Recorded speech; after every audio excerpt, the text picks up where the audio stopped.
টানা বৃষ্টিতে আর উজান থেকে নেমে আসা ঢলে তলিয়ে গেছে দেশের ৬ জেলা। এতে কুমিল্লা, ফেনী, চট্টগ্রাম, খাগড়াছড়ি, নোয়াখালী ও মৌলভীবাজারের অন্তত ১৮ লাখ মানুষ ক্ষতিগ্রস্ত হয়েছেন। সেই সঙ্গে পানিবন্দী হয়ে পড়েছেন ১,৮৯,৬৬৩টি পরিবার। বৃহস্পতিবার বন্যা পরিস্থিতি নিয়ে দুর্যোগ ব্যবস্থাপনা ও ত্রাণ মন্ত্রণালয়ের হালনাগাদ প্রতিবেদনে এই তথ্য জানানো হয়েছে। বন্যা কবলিত ৬ জেলার ৪৩টি উপজেলা ইতোমধ্যে প্লাবিত হয়েছে। এর মধ্যে বন্যার পানিতে ডুবে ফেনীর ফুলগাজী উপজেলার একজনের মৃত্যু হয়েছে। অন্যদিকে পানিবন্দী ও ক্ষতিগ্রস্তদের আশ্রয় প্রদানের জন্য খোলা ১,৩৫৯টি আশ্রয়কেন্দ্র ঠাঁই নিয়েছেন ১৭,৮৮২ জন মানুষ।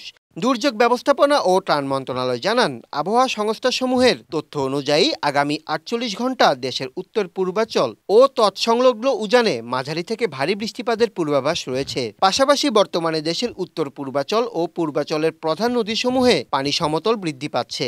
এই অবস্থায় বন্যায় আক্রান্ত জেলাগুলোয় ত্রাণ বিতরণ কার্যক্রম চলমান রয়েছে। দুর্যোগ ব্যবস্থাপনা ও ত্রাণ মন্ত্রণালয়ে সার্বক্ষণিক কন্ট্রোল রুম খোলা রয়েছে।